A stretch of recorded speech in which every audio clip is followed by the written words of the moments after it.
What is going on, Devils fans?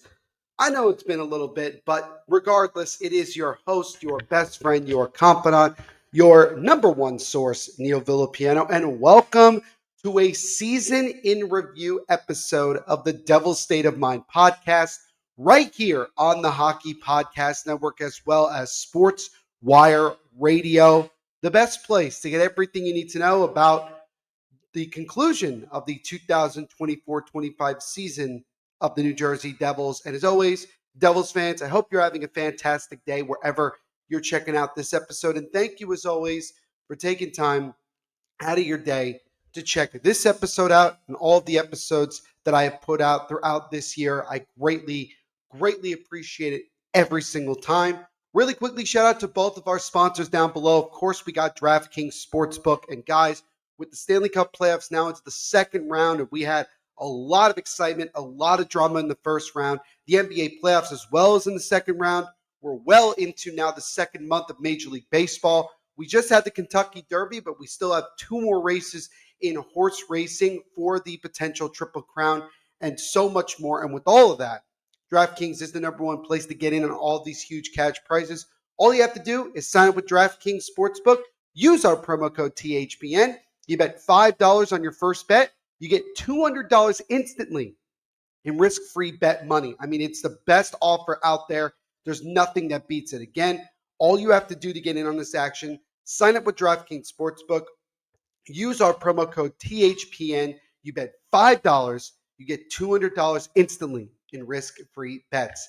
And also shout out to our friends over at Tom's River Brewing, who are responsible for the awesome beer that is Stick Toss, as well as the playoff beer for this year, the lager, Raise Hell. Make sure you go over to Tom's River Brewing or wherever they sell it around your area and get yourself a case of it. It is the perfect thing for the New Jersey Devil fan in your life, or if you are a Devil fan, of course, listening to this. And I should also quickly mention that we are going to be doing another giveaway with Tom's River Brewing that will be coming out on Tuesday, May 6th, 2025. So by the time you guys are checking this episode out, it's most likely the contest will be made available. You're going to participate. If you want to participate, it's going to be mainly on Instagram, but I will share it on all social media platforms as well to redirect you guys to our Instagram page. We will be collabing once again with our friends over at Tom's River Brewing. So shout out, as always, to both of our sponsors. I do recognize that it's been a minute. The last time you guys saw and heard from me was after Game 2 of the first round series against the Carolina Hurricanes. I became very busy with certain holidays, also some things with school and things like that. So wasn't able to have as much time to kind of go over the games consistently as I would have normally done and I would have liked to. But I still obviously was watching every game. I was at Game 4 at the Prudential Center, and I was doing a live watch along for several of the games, including game number 5 of this series. And as you know by the title of this episode, Season Review, you already know that the New Jersey Devils season came to a close literally a week ago to this day. A week ago today, their season came to a very sad and disappointing end, losing in game number 5 in Carolina by the final score of 5-4 and in double overtime. And what made it most upsetting was the fact that the Devils came out swinging in the first period. They got 3 goals right away, had a 3-0 lead after 20 minutes. And even though there was still a lot of time left in the game, with 40 minutes to be exact, you felt good that the Devils were giving themselves a legitimate shot to win this game and to go on and force a Game 6. And who knows what could have happened from there. But in the span of a little over 5 minutes, the Devils gave up 3 goals and allowed the Canes to tie it. The Devils would retake the lead later on in that period to make it 4-3 on a goal from Nico Hischier. But then they would let the Canes tie it again. And so it was 4-4 going into the third. And from that point on, the Hurricanes just dominated. There's no doubt about it. The Devils just looked like that they had absolutely nothing left in the tank. It also just looked like that nobody had any sort of confidence except Jacob Markstrom at that point. Even though Markstrom did give up a couple of goals he would have liked to have gotten back in that second period. But the Canes kept pushing, but Markstrom just would refuse to let the Canes get that goal until there was a double minor high sticking call on Dawson Mercer. Granted, it was incidental. It wasn't. It was one of those things where he was trying to dump the puck out and he accidentally hit Kotkaniemi up high. Got him pretty good, as we saw a couple of days later when Kotkaniemi spoke to the media for the first time since the incident. But the Devils killed off the first half of that power play. But towards the end of the second, Sebastian Aho ends it for the Devils and ends their season in 5 games. And yeah, it was. If I'm being totally honest with you, despite obviously I picked the Devils to win the series in 7, to be very honest with you, I just didn't want to pick against my team. I know that people say you got to be realistic and this, that, and the other thing, but at the end of the day, I'm still a fan of this team, and I still always hope that they find ways to win, even when the odds are very much stacked against them. And they were certainly stacked against them going into the series and going into the playoffs in general.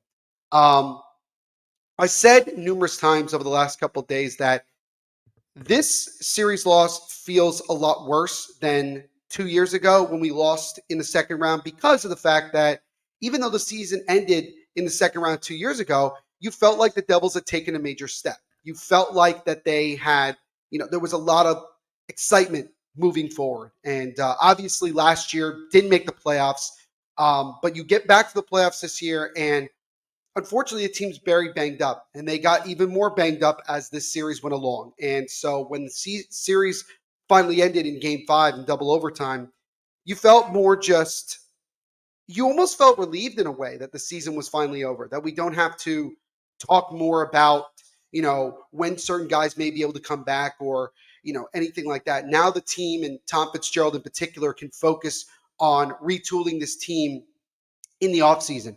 And a little bit later, we're actually going to go and take a look at the things that went right this season and the things that didn't go right this year. But, kind of recapping this last part of it, nonetheless, it still sucks. Devils are now 1-5 all time against the Hurricanes in the playoffs. Hurricanes have now moved on to the second round. They'll take on the Washington Capitals starting tonight. And the Devils season came to a disappointing end. And again, regardless of the adversity the team faced, it still sucks to get knocked out of the playoffs in any way, shape, or form. Simply put, not enough depth scoring. That was something that was going to be fairly obvious, and it was exposed again by the Hurricanes in this series. Power play was awful. 0 of 16 the entire series.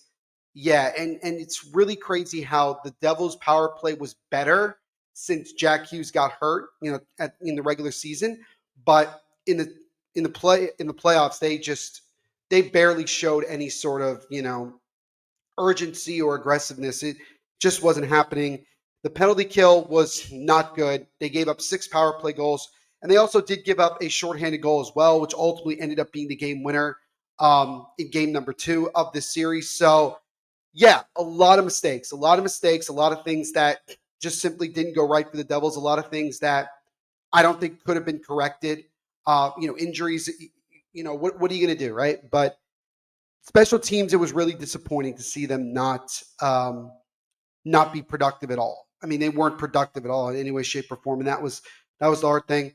The one positive you could take away is Jacob Markstrom was fantastic in the majority of the series. Finished with a 2.78 goals against average and a .911 save percentage, and he did damn near everything to keep the Devils in this series for as long as they were in it. And it kind of ended the way that I think most people expected it to. At least the Devils didn't get swept. They're still the only team, not counting the expansion teams of Vegas and Seattle. The Devils are still the only team in the NHL to have yet been swept in a playoff series, which is a pretty remarkable accomplishment when you really think about it. And you think about all the teams that have played in this league, that are playing in this league now. So, yeah, season ends, and now we move forward to 2025-26, and more specifically, we move on to the 2025 offseason. And the first bit of business that we went through, or that we needed to get done, was the locker room cleanup day, because obviously that's a big day in the sense of we get to kind of learn from players, just kind of their perspective on the season, but also more importantly, we get to learn about some of the injuries that these guys were dealing with in this during the season and even in the playoffs. First and foremost, Jack and Luke Hughes, who I believe were both at locker room cleanup day anyway, neither one of them spoke to the media. I didn't really find it that big of a deal. I think that, and especially with the news that we got literally on Monday the 5th, Cinco de Mayo to be specific, I think it kind of makes sense as to why. I mean, talking to Jack about what we already know, I don't think it was necessary. I don't think it was necessary. But I think with Luke, I think it was more they wanted to get confirmation on what Luke Hughes wanted to do before they made any announcements on anything. And speaking of that, we did get that announcement, as I mentioned, but it also involved Jesper Bratt. The Devils actually made an announcement yesterday that both Luke Hughes and Jesper Bratt will undergo shoulder surgery this offseason. They are both expected to make a full recovery and be 100% ready to go for training camp. And as I mentioned yesterday when I saw the news, obviously the Luke Hughes news is not a surprise to me. You expected it. You totally expected that Luke Hughes was dealing with a shoulder injury and that he was going to get surgery. I think it was more surprising with Brad. It does make you wonder if maybe that was one of the reasons why he wasn't as effective as he normally is. But then again, he's also been in the playoffs a couple of times at this point and has been criticized at times for his lack of consistent production in the postseason. Did end up scoring a goal and got a couple of points in this first round series against Carolina, but obviously didn't play to the level that I think everybody wanted and expected him to play. Brad was actually originally going to participate in the World Championships, which start on Monday for Sweden, but he will not, obviously, with this news of him going under the knife for shoulder surgery. So that was kind of the news that we got yesterday that wasn't from cleanup day.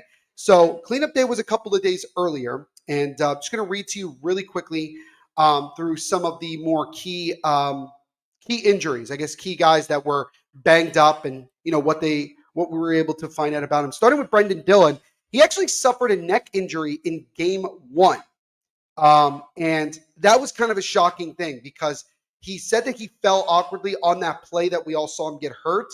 And what was crazy is that Dillon said he was in full uniform, ready to go and be ready to throw him back out there. But the doctors advised him to think otherwise. And Dillon says he's grateful that the doctors did that because he might have injured himself even more if he went back out there. Dillon also said that he's very optimistic that he will be ready to go for training camp next season. So, we'll see. He'll have 4-ish months to get ready with training camp starting sometime in September of this year. Be really interesting to see how his recovery process goes. And it's a neck injury, so that's pretty scary. However you want to look at it. So hopefully Dillon will live up to what he's saying, and he'll be ready to go for training camp. As for Jonathan Kovacevic, who left early in Game 3 and never returned to the series, he ended up suffering a knee injury in his first shift of Game 3. He will have surgery on his knee, and he said that it's unlikely that he'll be fully ready to go for training camp.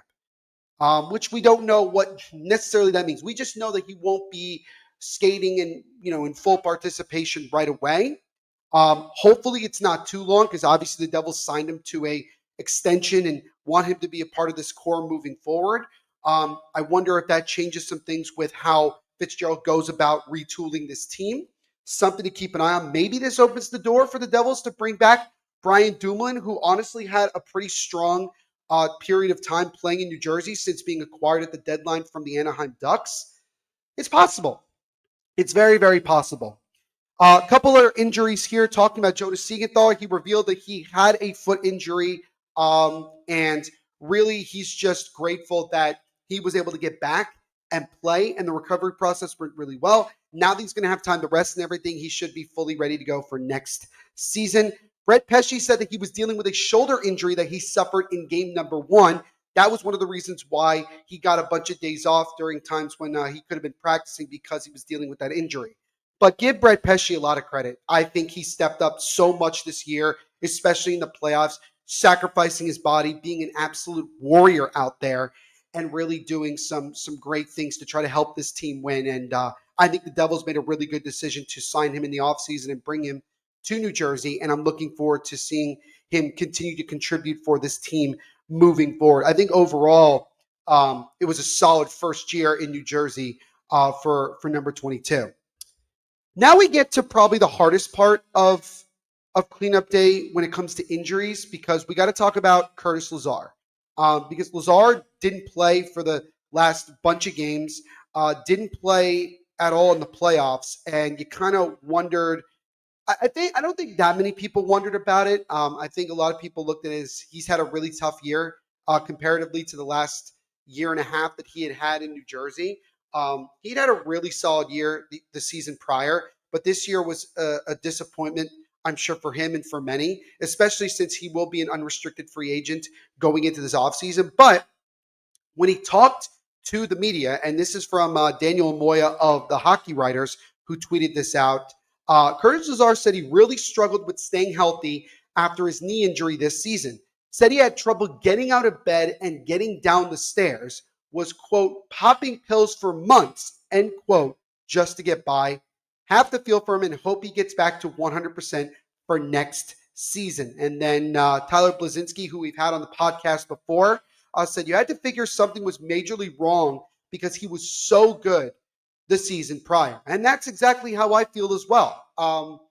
It's heartbreaking. It's heartbreaking to see Lazar ending up, us finding out about Lazar that he was in that much pain. And his injury must have been that severe for him to be struggling to get out of bed, quote unquote, popping pills, all that stuff, just to try to relieve some of that pain. And it wouldn't shock me if he went through a knee procedure this offseason. The question will be, obviously, for him is, will the Devils try to re-sign him? He has spoken very much about how he doesn't want to leave. He wants to stay in New Jersey. He wants to be a part of this team moving forward. And we'll see if Fitzgerald feels that he can help this bottom six moving forward, because that's going to be the big thing, retooling the bottom six and making it way deeper than it was this season. So yeah, it really sucks to hear that he was dealing with so much during the season with that injury. And all you could do is just hope that he can make a full recovery, A, and B, if he does come back to New Jersey, he's ready to go and can really help contribute like he's done in the past. Because I really gave Fitzgerald a lot of credit when they made the move to get him at the deadline 2 years ago. He contributed a bunch in the short time he was in New Jersey in 22-23. And I thought he had a really strong season last year in his first full year in New Jersey. So we'll see. We'll see what happens with him physically. And then we'll also see if the Devils do decide to bring him back. And I do wish him nothing but the best in a safe and healthy recovery. And as Amoya put it, hoping that he's 100% by the time next season comes around.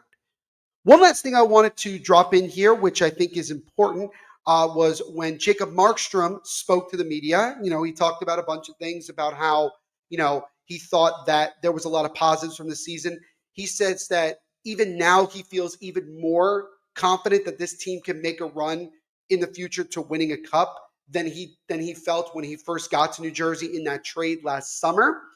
It was also brought up because he will be entering for the 25-26 season. It'll be the last year of his most recent contract that he signed with the Calgary Flames. And when asked about, re-signing with the Devils, and not re-signing, but being extended, Markstrom said, if Fitzy calls, I will answer. That was simply what he said, which, again, just tells me that he is very much open and wants to stick around moving forward. I do believe that the Devils will look to try to extend him. I think you'd like to hope that maybe you get it done sooner rather than later, so that if you go into next season and he signed a 2 or 3 year extension, you just know that he's going to be there in your foxhole for the next couple of seasons.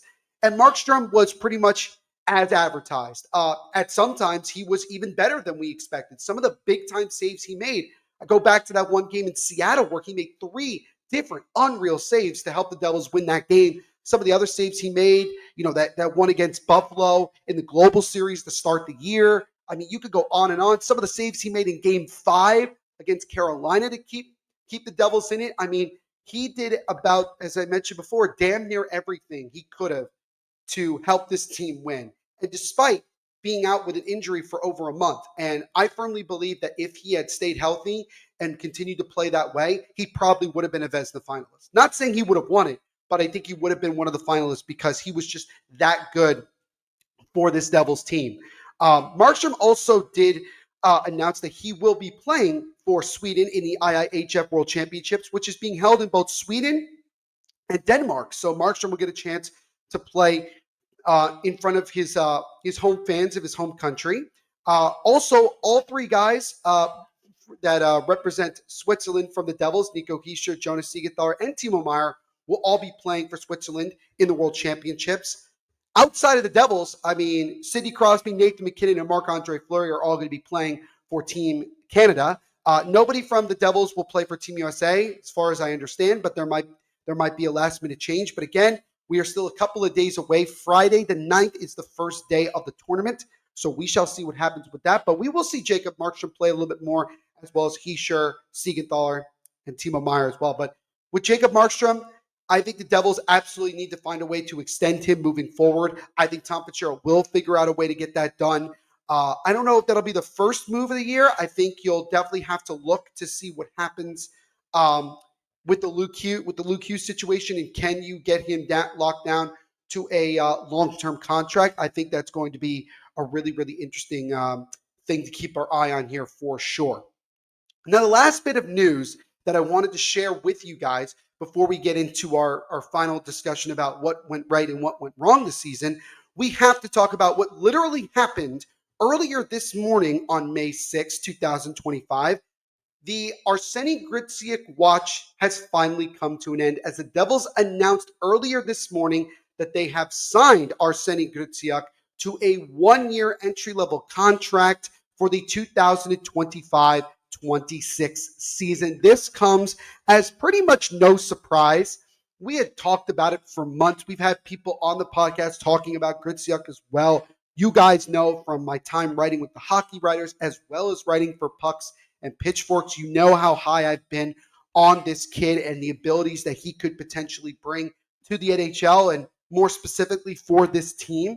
And the Devils are finally able to get him locked down for at least a year. He can only sign a one-year deal because he was drafted over 6 years ago at this point. So his time in terms of the eligibility to have a 2 or 3 year contract, ELC, kind of ran up. And I think that was kind of the expectation. You know, hearing from what Gritsyuk's agent had said the year before and just understanding everything, it doesn't surprise me that this ended up being the case after 5 really strong seasons playing in the Continental Hockey League, or the KHL, for those of you that are unfamiliar. Just to kind of give you a little bit more background, because I think people who may not know Gritsyuk that well, he is a 2019 fifth-round pick by the New Jersey Devils, and as mentioned just moments ago, spent the past 5 seasons in the KHL, playing for both SKA St. Petersburg and Avangard Omsk. Those were the 2 teams he played for in the KHL.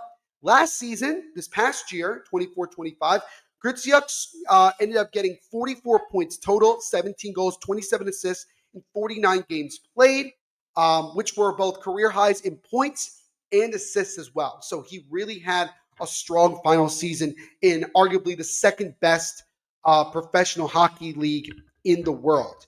He was also named, just kind of the couple of accolades that he has. He was named the top KHL rookie, winning the KHL Alexei Sharapanov Award following the 21-22 season. He's also a Gagarin Cup winner, where he won it with Avangard Omsk in the 2021 KHL playoffs. And the captain of that team is none other than former New Jersey Devil and most recently retired Ilya Kovalchuk.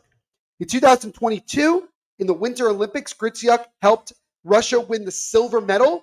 He also helped Russia win bronze at the 2019 Hlinka Gretzky Cup and silver in the same year at the Under-18 World Junior Championships.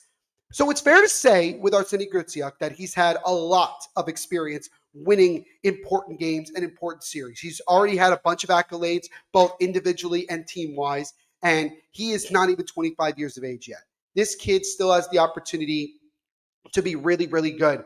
I think for Devils fans, the hope is that he could be like a Kirill Kaprizov kind of player, where he comes over after a couple of years in the KHL from Russia and jumps to the NHL right away and makes an impact. But I would tell Devils fans to have caution because it's not always a guarantee that a guy comes over from Russia or from Europe at that young of an age, even though he has experience, and ends up working out. I don't want to use Nikita Gusev as a great example because he was older when he came over from Russia. And also Gritsyuk is a lot faster and maybe a bit more talented overall than Gusev was. But at the same time, we hyped up Gusev so much and it ended up not working out. So that's kind of the thing here. And a friend of mine actually brought up a good point that the Devils are pretty much playing with house money in this situation because if it works out, that's great. You found a top 6 winger that you can have long term, and that's awesome. If it doesn't work out, then you're not really losing a whole lot, right? If he has a disappointing year and people are not thrilled with what he's done, the Devils don't have to re-sign him. They could just let him go to free agency and let him go try to figure it out somewhere else. Ideally, you'd like it to work out in New Jersey and not have it work out somewhere else. That's the one thing you got to hope for. So it's nice that the Devils finally got him signed and that we know he'll definitely be with the Devils to start training camp this upcoming year.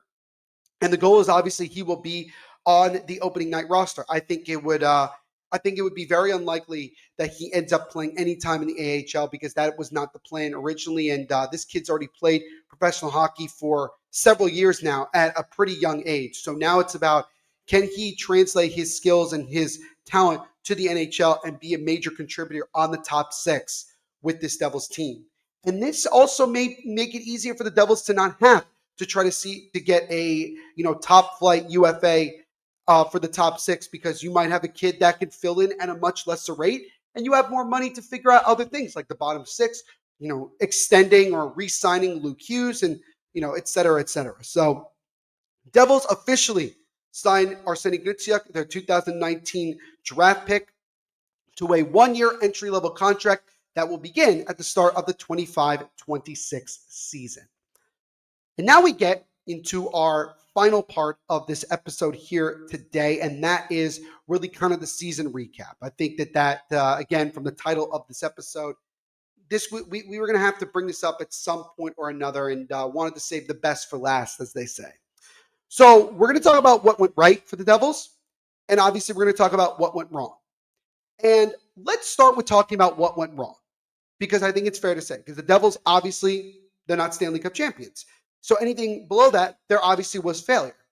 And for the Devils, being knocked down in 5 games in the first round, there's a lot to talk about that what didn't go right. Number one, it's very obvious. Injuries.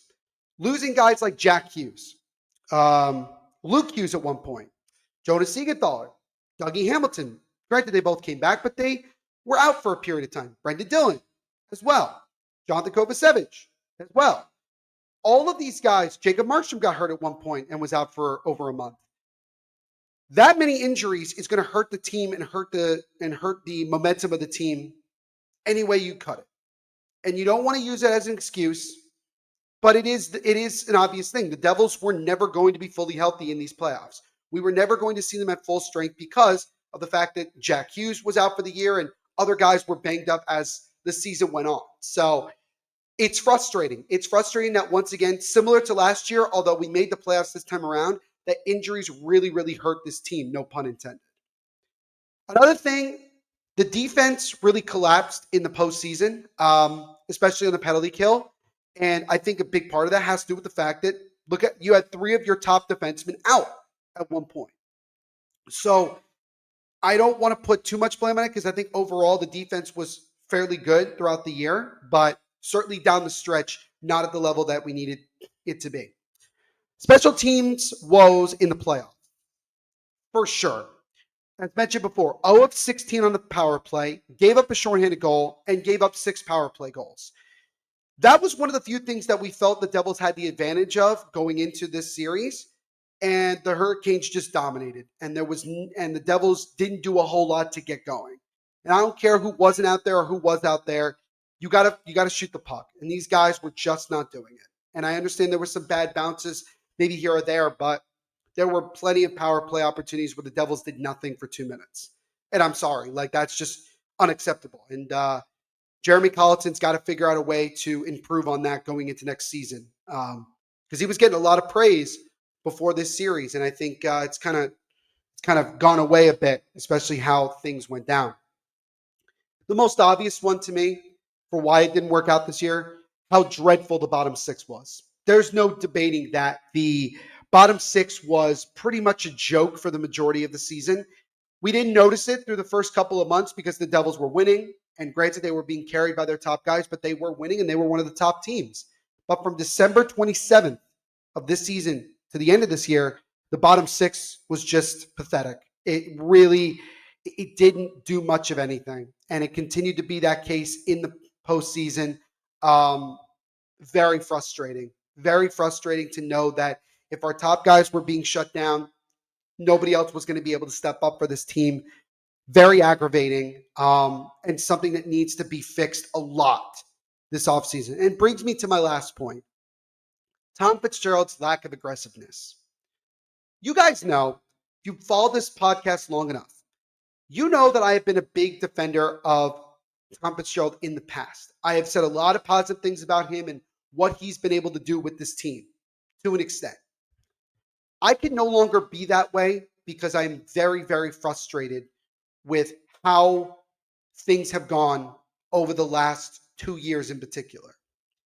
This team has been constructed that if Jack Hughes and or one of the other top guys gets knocked out, the team can't respond. There's nobody that can step up. Guys struggle.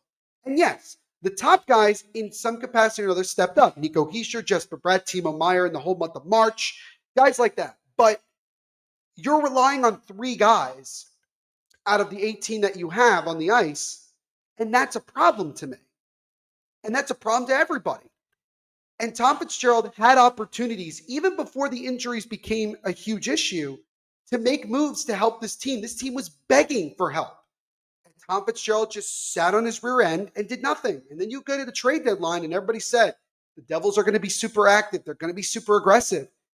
And they ended up with Cody Glass, Brian Dumoulin, which again, Brian Dumoulin worked out well. Cody Glass worked out to an extent.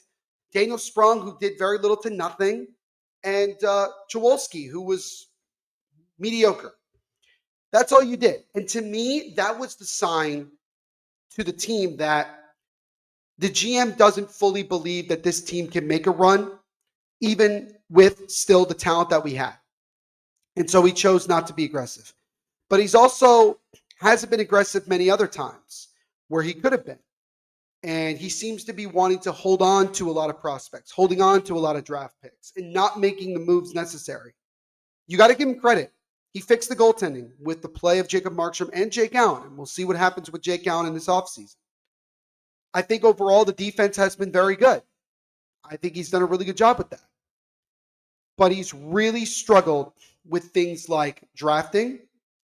And he also refused to improve on the offense. I've said this before. Tom Fitzgerald said during the offseason last year that he wasn't worried about the offense. If that was the case, why did he make such a big push to acquire one of Steven Stamkos or Jonathan Marchessault at last year's free agency? Why did he do that if he already felt his offense was good? He shouldn't have even gone after them if that was the case. I don't believe that the offense is at the level that it needs to be. I believe that they need help, and they certainly do. And that requires getting depth scoring, as we talked about, but also trying to find a top 6 winger, whether that is Arseni Gritsyuk or somebody in free agency / trade.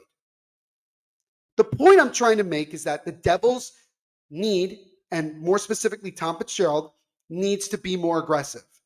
He wants this team to take another step and get closer to being a Stanley Cup contender and eventually winning a cup. He needs to make some bold moves. We've seen other GMs in this league make bold moves. I haven't seen a lot of that from Tom Fitzgerald. It's time. You have to forget about loyalty. You have to forget about hurting feelings, because I believe that that's part of the reason why at times he doesn't make moves. And you have to do what is absolutely best for this team to take them to another level. Because if you don't, this is the results we're going to constantly get. A lot of hype, but not a lot of, progress and action. So that's what Tom Fitzgerald needs to do more than anything. He needs to be aggressive this offseason. He needs to help this team. He needs to give them depth all up and down the lineup. He needs to do that. He needs to put absolutely no doubt that this Devils team is ready to compete and legitimately compete next year. Also hoping that everybody stays healthy, which can't control a whole lot of that. So those are the things, in my opinion, that went wrong this season. I'm sure a lot of you would agree. Maybe somebody has another opinion. You could always let me know. Let me know in the comment section down here on YouTube. And also, you could just hit me up on our social medias in the top right corner of your screen. Devil State of Mind on both Facebook and Instagram, and Devil State over on Twitter. Now, lastly, let's talk about what went right this season, because I think it's important to try to end it on a high note. Number one, you got back in the playoffs. You've now made the playoffs 2 of the last 3 years, and that's better than what we saw the previous 10 years before that. So at least you were still able to make the playoffs, regardless of how they got in, regardless of how the season went down in the last couple months. The point is that the Devils did make the playoffs, and they won a playoff game. So that's experience for all these players, regardless of the situation, that they were able to fight and still win a game. And they went to overtime twice against this very, very tough Hurricanes team. So you could take positives from that. Really strong goaltending throughout the year from Jacob Markstrom, Jake Allen, and even Nico Daws. It was there. We didn't really have to question it too much. There was a period where when Markstrom was getting back from injury, he looked really shaky, and we had questions about that. But he redeemed himself, especially in the playoffs. And I give him a ton of credit. And I give Tom Fitzgerald credit in that he figured out how to fix the goaltending that needed to be fixed a lot. Now we'll see what happens again. Jake Allen is a free agent. Do the Devils bring him back, or do they go to Nico Daws as the backup to Markstrom next year? Don't have a problem with either option here, so it'll be interesting to see how that goes down. You had strong seasons from your top guys. Nico Hischier should have been a Selke Trophy finalist, but that's neither here nor there. He had a great season. Over 30 goals, really stepped up as the captain of his team. Jesper Bratt, setting a franchise record in assists, had really, really strong effort. Really did. And I'm hoping that he can build upon that and add more scoring to his arsenal. Luke Hughes, many times this year, I thought he stepped up, especially with some of the injuries to Dougie Hamilton and Siegenthaler. I think he took his game to another level. And I think he's going to continue to do that, as again, he just finished up just his second full season in the NHL. And he came back from an injury to his shoulder, I think 3 different times this season. So it proves how tough of a player he is. And the Devils absolutely need to lock him down long term. And Timo Meier, regardless of what you want to say, he had a really strong month of March. I felt even in the playoffs at times he got going. But I understand that there needs to be more expected of him. And I'm sure he understands that too. Hopefully next year he could come into the year and get off and rolling right away instead of waiting till March and help this team offensively and overall trying to win. But he still had a really, really solid season. And talking about the defense, I did say that they struggled towards the end of the year and in the playoffs, but throughout the majority of the year, it was very, very strong. We had that period in late December, guys, where we were giving up only, 11, 12 shots a game?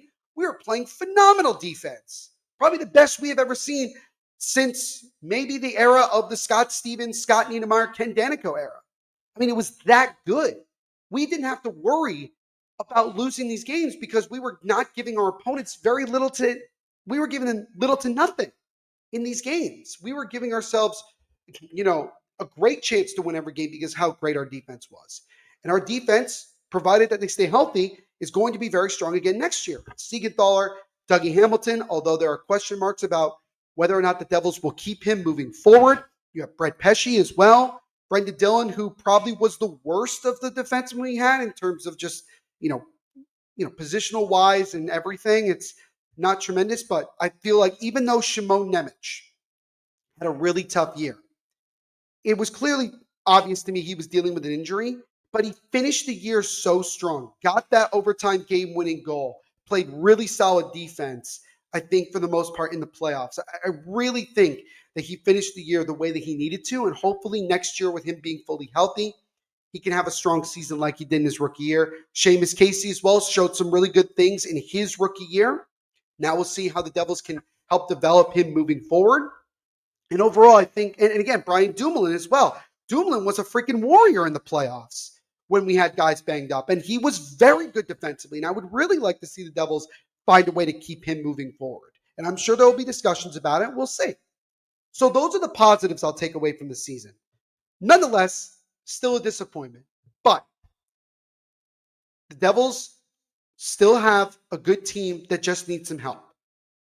And I'm going to put my faith in Tom Fitzgerald, although I don't fully want to. I'm going to put my faith in him that he will do what's right for this franchise. I hope.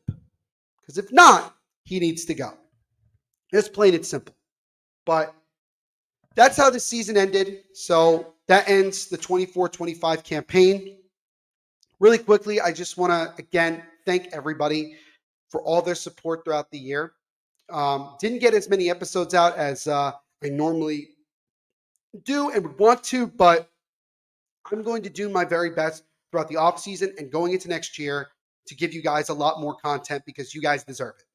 And I appreciate every single one of you. I appreciate the friends that I've made through this podcast, not just through this network in the hockey world, but certainly with my Devils family. I really appreciate all of you guys. And I'm so looking forward to this offseason, talking with people, watching how this team gets better and going from there. And I will have a lot of it. And so I think my plan is to try to have an episode probably maybe I think moving forward, I'm going to do one episode a week. Hopefully try to do it on a consistent basis, maybe on every Tuesday or maybe every Monday for you guys to have a new episode. And we'll get some more guests on here as well.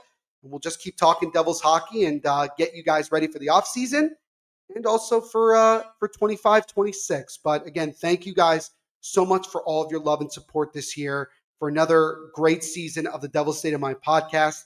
And I look forward to continuing